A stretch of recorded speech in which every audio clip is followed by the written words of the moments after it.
त्रिकोणमितीय फलन अथवा त्रिकोणमितीय अनुपात एक ही बात है। तो त्रिकोणमितीय फलनों के दो प्रकार के हल होते हैं। कौन कौन से?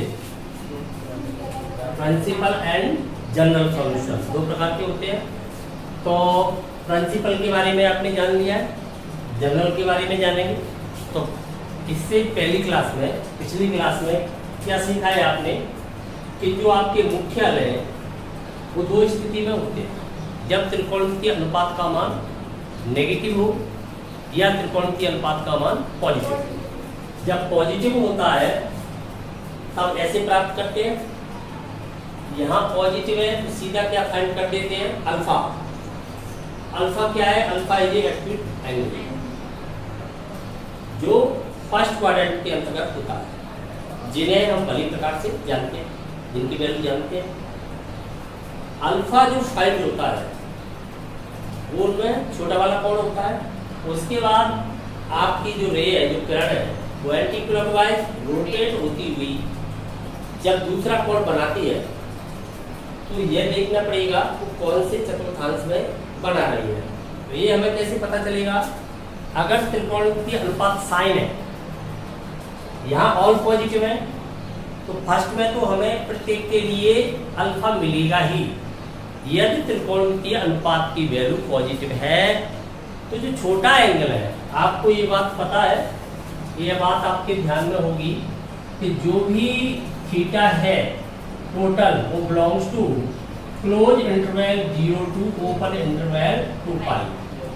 थीटा की लिमिट ए है। एक परिक्रमण की ये परिसीमा है। एक परिक्रमण के अंतर्गत जो किरण है, जो परिक्रामी रेखा है, वो 0 से 2 पाई रेडियन तक नहीं चलती। 0 से 2 पाई से क्या रह जाती है? थोड़ा पहले रह जाती है, अर्थात 2 पाई के अति लघु सामीप्य वाले बिंदु पर रह जाएगी। अगर 2 पाई को उसमें सबमिट कर लिया इंटरवल में तो उसमें दो बिंदु बढ़ जाएंगे। क्यों? 2 पाई और 0 दोनों कोइंसिडेंट है, समपाती है, अर्थात एक ही बिंदु को व्यक्त करते हैं। हमें केवल एक परिक्रमण के अंतर्गत जो दो विभिन्न कोण बने हुए हैं जिन पर फलन का मान समान प्राप्त हो रहा है, और वो कैसा प्राप्त हो रहा है? धनात्मक। पहले हम धनात्मक की बात कर रहे हैं। तो जो धनात्मक प्राप्त हो रहा है, तो हमें पता है कि कोई भी त्रिकोणमितीय अनुपात हो, एक परिक्रमण के अंतर्गत 2 बार ही धनात्मक मान प्राप्त करेगा, सेम वैल्यू फाइंड करेगा, और 2 बार ही नेगेटिव फाइंड करेगा। तो अगर मान लीजिए वो साइन है तो फर्स्ट सेकंड में करेगा, अगर वो कॉस है तो फर्स्ट फोर्थ में करेगा, टेन है तब फर्स्ट, और ऐसी प्रॉब्लम सेम होते ही है उनके।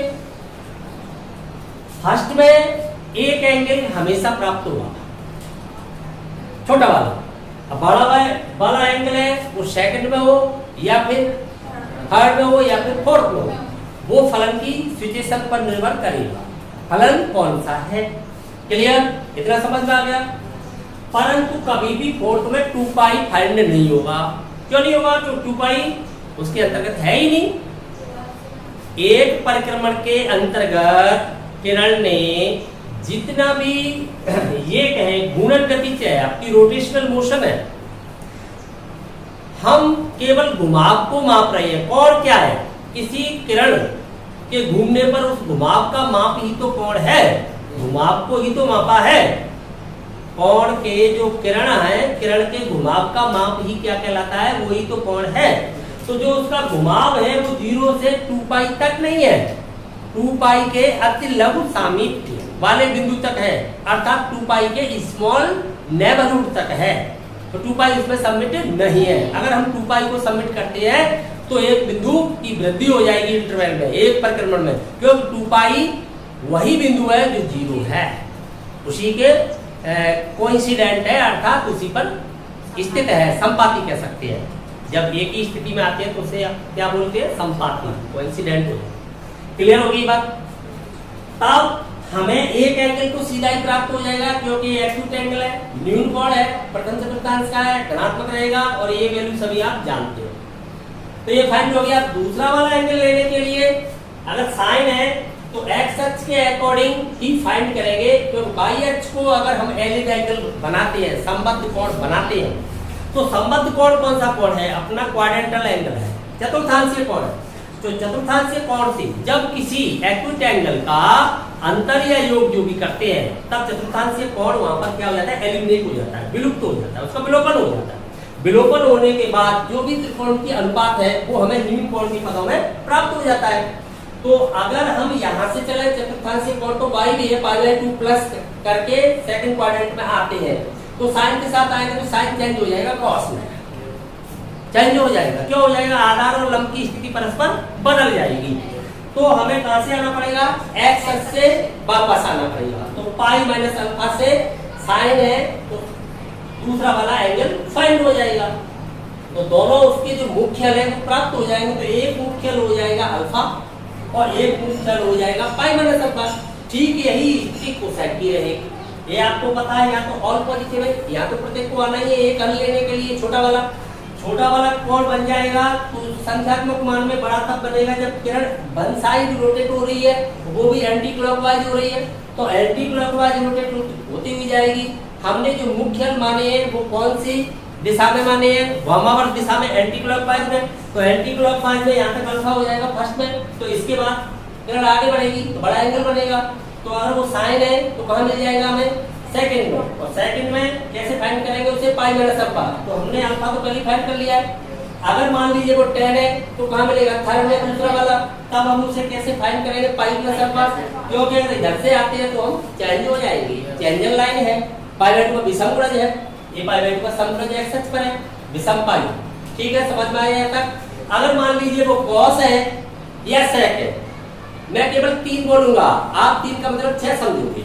कैसे समझोगे? मैंने जो बात साइन के लिए बता दी वही बात कोसेक पर लागू हो जाएगी। जो बात मैंने आपको कॉस के लिए बता दी वही बात सेक पर लागू हो जाएगी।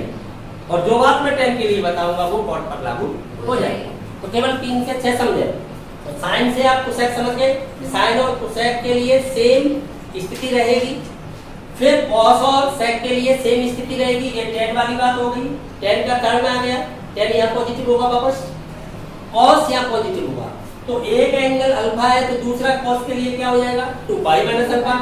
अब इसे पिछली क्लास में जो इससे पहले वाली क्लास थी उसमें बड़ी प्रकार से डेरिवेशन कर लिया गया है और ड्राइव करके इसे समझा दिया गया है। फिर भी एक एग्जांपल लेकर के इस बात को कंफर्म कर लेता हूँ मैं। तो एक एग्जांपल ले रहा हूँ, जैसे साइन, कॉस, टेन, कोई भी त्रिकोण की फलन होता। जैसे मैंने कॉस ले लिया तो यहाँ पर मैंने लिया कॉस।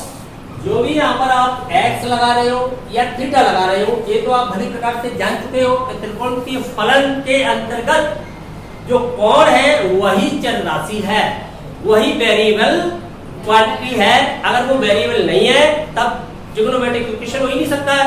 इक्वेशन हो सकता है, ट्रिग्नोमेट्रिक इक्वेशन नहीं हो सकता। इक्वेशन के लिए तो आप एलजेब्रिक कोई भी फॉर्म रख लोगे, बहुपद रख लोगे, कोई भी एक्सप्रेशन ले लोगे। परंतु यहाँ त्रिकोणमिति बनने के लिए जैसे x का मल्टीप्लाई यहाँ कर दिया आपने और इसके अंतर्गत π/4 रख दिया तो ट्रिग्नोमेट्रिक इक्वेशन नहीं बनेगा।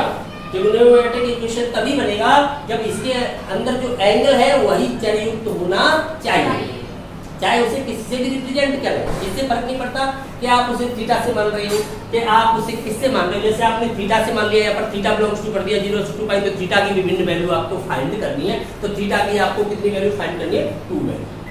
2 वैल्यू। वो वैल्यू फाइंड करनी है जहां पर cos की वैल्यू, मान लीजिए हम cos की वैल्यू हाफ ले लेते हैं। cos की वैल्यू हमने क्या ले ली? हाफ। अब cos की वैल्यू हाफ ले ली तो आपको देखना पड़ेगा कि हाफ वैल्यू पॉजिटिव है, पॉजिटिव है तो हाफ वैल्यू किस एंगल पर आती है? तो वो एक्यूट एंगल आप जानते हो, फर्स्ट क्वाड्रेंट में है। तो वो एंगल क्या होता है? π/3 रेडियन में। अगर डिग्री में बोलोगे तो 60 डिग्री। tan 60 डिग्री की वैल्यू कितनी होती है? हाफ होती है। तो आपको फाइंड हो गया कौन? अल्फा। अल्फा सीधा फाइंड हुआ आपको, क्योंकि इसको आपने क्या लिख दिया? cos of π/3। तो आपको सीधा अल्फा मिला। cos से cos कंपेराइज कहते हैं, इसको कंपैरिजन कहते हैं।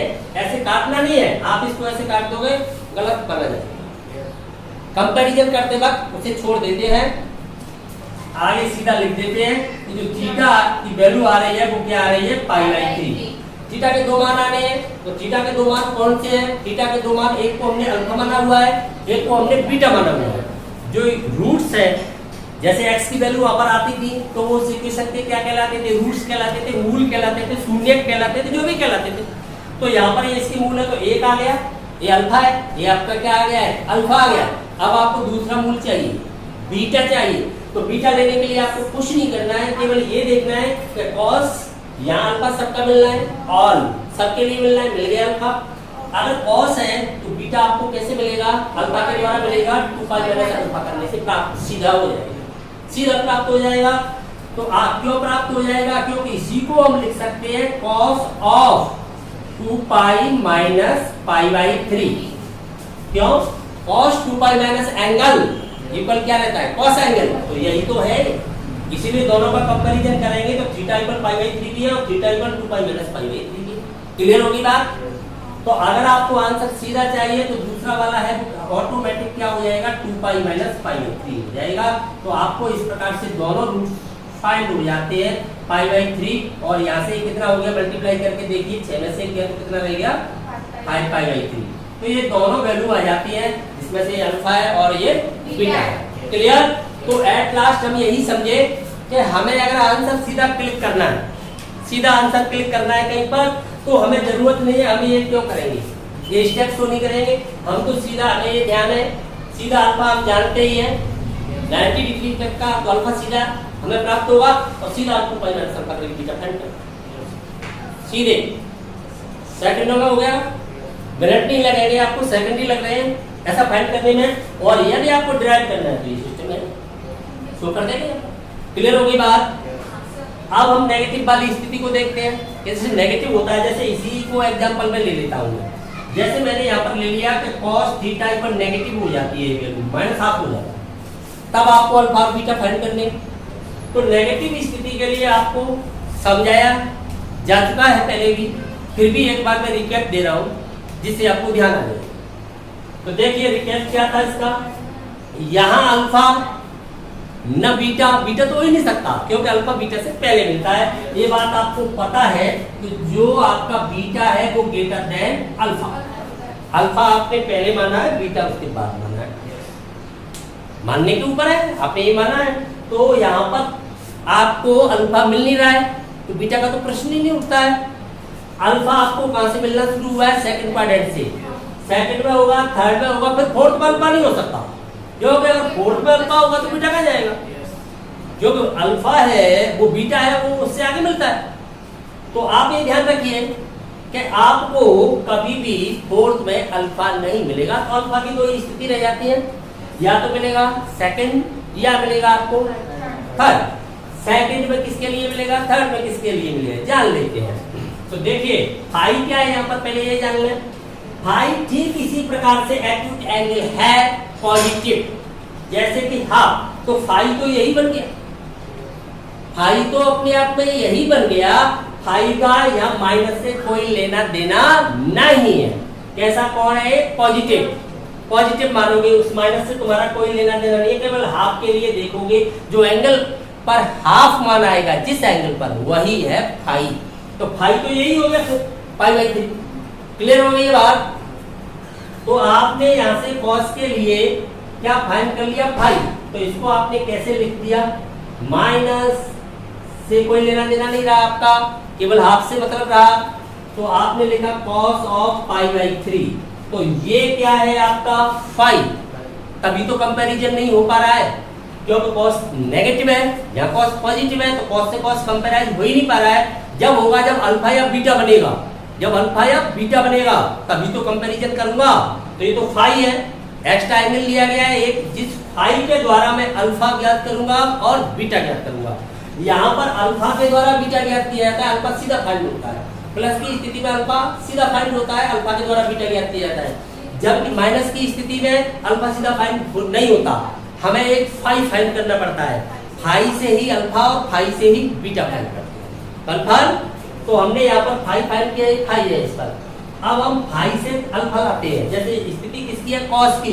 तो कॉस के लिए देखिए यहाँ पर इसको समझें, STC, ये ट्राइंगल जो बना हुआ है आपका, S यहाँ पर लिखा हुआ है, S का मतलब ऐसे चल रही हो आप, इस भुजा के अकॉर्डिंग चलिए, तो आप थर्ड फोर्थ,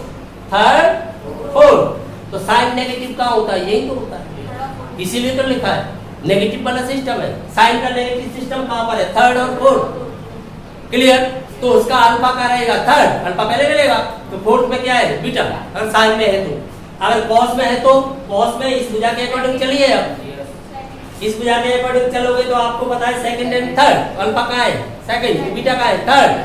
अगर आपको टेन का चाहिए तो टेन का सिस्टम कहाँ है, टी से मतलब टेन, तो टेन का सिस्टम अल्फा आपका सेकंड में है, तो बीटा आपका फोर्थ, क्यों, यही तो नेगेटिव होता है, और क्या होता है, टेन नेगेटिव क्या होता है, दो जगह यही तो नेगेटिव वाली है, साइन की ये दोनों नेगेटिव है, कॉस के लिए ये दोनों नेगेटिव है। हाँ, तो मैंने तुम्हें 3 के बारे में बताया, तो 3 के बारे में बताया, इसका मतलब आप 6 के बारे में समझ गए, क्योंकि जो साइन के लिए स्थिति है ठीक वही कोसेक के लिए होगी, और जो स्थिति कॉस के लिए है ठीक वही सेक के लिए होगी, और जो स्थिति आपकी टेन की होती है ठीक वही स्थिति कॉट के लिए होती है, चाहे नेगेटिव हो चाहे पॉजिटिव, कैसी भी वैल्यू हो, लेकिन साइन, कोसेक, टेन और कॉट और कॉस और सेक, इनकी स्थिति कैसी होती है, दो की जोड़ी में समान होती है। तो यहां तक ही क्लियर हो गया आपका पार्ट, किसी प्रकार का कोई डाउट नहीं है। तो अब आगे समझिए कि cos थीटा इक्वल हमने क्या लिया, माइनस हाफ, तो यहां पर हाफ से मतलब है हमारा, इस नेगेटिव से कोई मतलब नहीं है, तो हाफ एक्यूट एंगल है, कैसा है, धनात्मक कोण, फर्स्ट क्वाड्रेंट का, तो हाफ जो वैल्यू होती है cos के अंतर्गत, तब एंगल क्या होता है, π/3, 60 डिग्री, π/3 यहां पर क्या बन जाएगा, फाई प्राप्त हो गया आपको।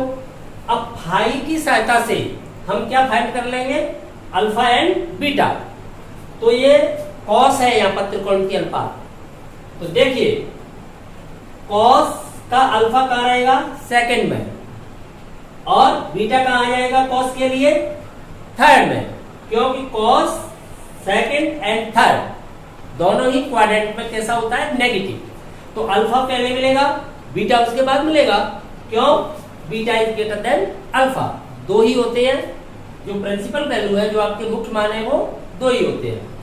तो देखिए फाई से अब हम फाइंड कर लेंगे अल्फा, तो इसको हम कैसे लिख सकते हैं, कॉस ऑफ, ये आपका फाई है, तो आप अल्फा बनाने के लिए पाई माइनस अल्फा, तो इसे लिख सकते हो आप पाई माइनस π/3,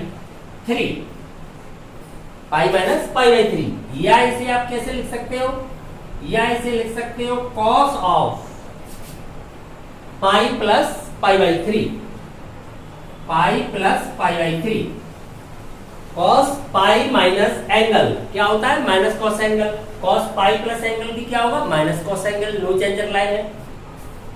तो आपको जो अल्फा मिलेगा वो क्या मिल जाएगा, पाई माइनस π/3 मीन्स 2π/3, जो आपको बीटा प्राप्त होगा वो क्या प्राप्त हो जाएगा, 5 प्लस π/3 मीन्स 4π/3, क्लियर। तो ये अल्फा बीटा आपको दोनों ही फाइंड हो गए। आपके जो अल्फा बीटा है, जो आपकी प्रिंसिपल वैल्यूज है, मुख्याल है, जो प्रिंसिपल सॉल्यूशंस है, वो ऑलवेज कैसे एंगल होंगे, पॉजिटिव, क्यों होंगे पॉजिटिव, क्योंकि theta belongs to close interval 0 open interval 2π इसमें समझ नहीं है।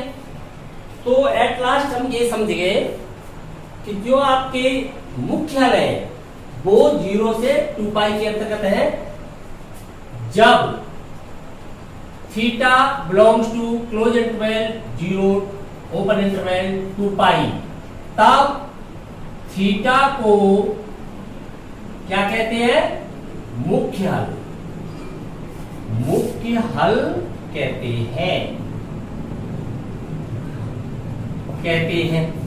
और मुख्य हल कितने प्राप्त होते हैं, तो जिसमें से हमने छोटे वाले को क्या मान लिया है, अल्फा, उससे बड़े वाले को क्या मान लिया है, बीटा, तो मुख्य हल 2 प्राप्त हो गए। तो मुख्य हल से क्या तात्पर्य है, किसी त्रिकोणमितीय अनुपात का अनुपात को ही फलन कहते हैं। किसी त्रिकोणमितीय फलन का वह हल जो क्लोज इंटरवल 0 ओपन इंटरवल 2 पाई के मध्य प्राप्त होता है उसे क्या कहते हैं? मुख्य हल कहते हैं। ये है मुख्य हल।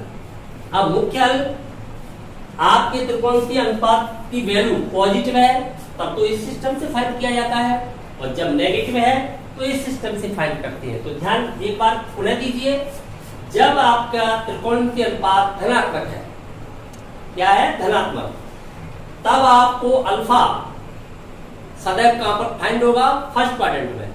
अल्फा फाइंड होने के बाद आप ASTC के अनुसार बीटा फाइंड कर सकते हो।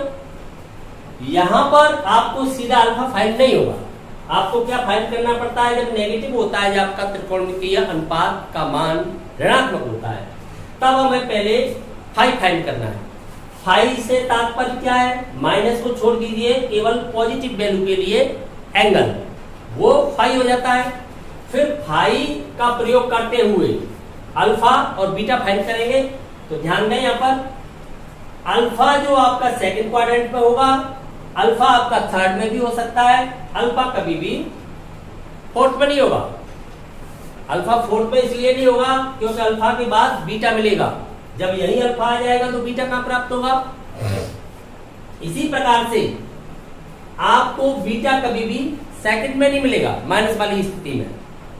अब यहां पर जो अल्फा मिलेगा वो अल्फा किसके लिए काम करेगा? tan और cos के लिए। जब tan के लिए वो अल्फा है तब tan के लिए बीटा फोर्थ में मिलेगा 2 पाई माइनस 5। जब ये अल्फा cos के लिए है तो कहां पर मिलेगा? बीटा आपको अल्फा टू बीटा, तब बीटा मिलेगा आपको थर्ड में। अगर यही वैल्यू क्या बन जाती है? अल्फा, तो किसके लिए बनेगी? साइन के लिए, तो बीटा का मिल जाएगा फोर्थ में।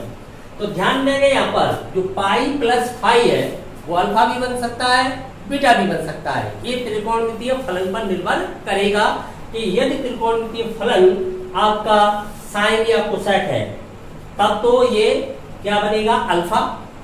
तब क्या बनेगा उसके लिए? अल्फा। यदि आपका त्रिकोणमितीय फलन कॉस या सेक है तब ये वैल्यू क्या बनेगी उसके लिए? बीटा, उसका अल्फा का रह जाएगा पाई माइनस सेकंड। इसी प्रकार से tan के लिए।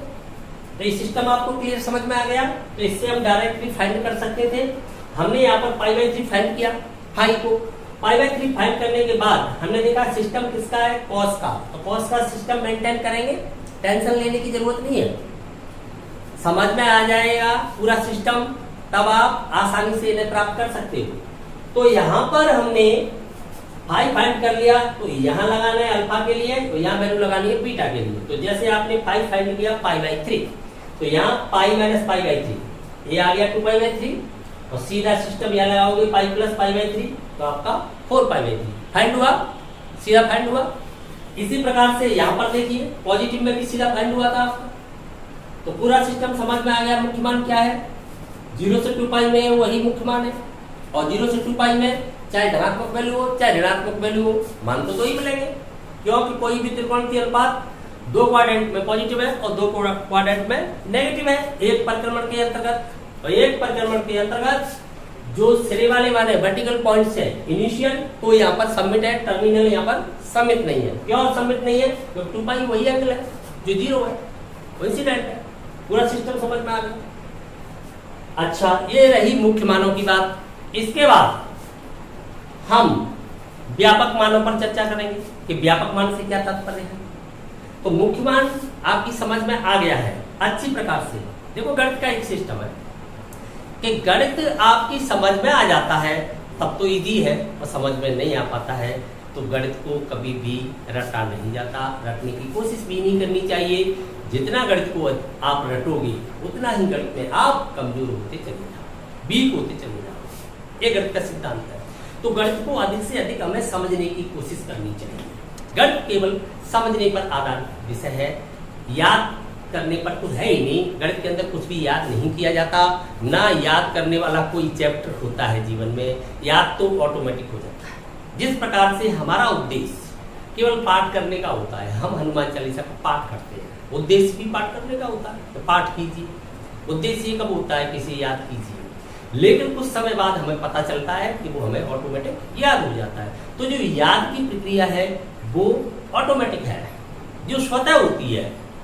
आप किसी भी सब्जेक्ट को, गणित को छोड़ के एनोदर सब्जेक्ट को आप पढ़ते ही तो हो, आप पढ़ते हो, पढ़ते पढ़ते वो क्या हो जाता है, याद करना अपने आप में कोई भी फैक्टर नहीं है, वो स्वतः प्रक्रिया है। आप ना तो फॉर्मूले का टेंशन लें, वो स्वतः आपको याद हो जाए। जब आप वर्क करोगे तो केवल जितनी कोशिश करनी है वो समझने की है। क्लियर?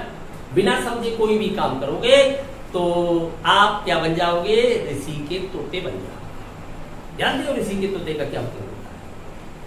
एक ऋषि थे, तो उनके आश्रम के पास एक चिड़ीमार आता था। तो चिड़ीमार तोतों को दाना डाल देता था और अपना जाल बिछा देता था। तो तोते दाना चुनने के लिए आते और उस जाल में फंस जाते, तो उन्हें वो लेकर के चला जाता। जब ऋषि ने देखा तो ऋषि ने उस चिड़ीमार से कहा कि तू इन तोतों को क्यों पकड़ के ले जाता है, क्यों इतना पाप करता है? तो चिड़ीमार ने क्या जवाब दिया कि ये मेरा धंधा है, मैं इन्हें बाजार में ले जाकर के बेच देता हूं, इससे मैं अपनी परिवार का पालन पोषण करता हूं। तो ऋषि ने कहा तू कोई और धंधा ढूंढ ले, ये पाप का धंधा क्यों करता है, छोड़ दे इसे। उसने कहा मैं तो यही धंधा करूंगा। तब ऋषि ने निर्णय लिया कि इसे तो मैं समझा नहीं सकता, ये तो मानेगा नहीं, तो क्यों नहीं मैं तोतों को ही पढ़ा देता हूं।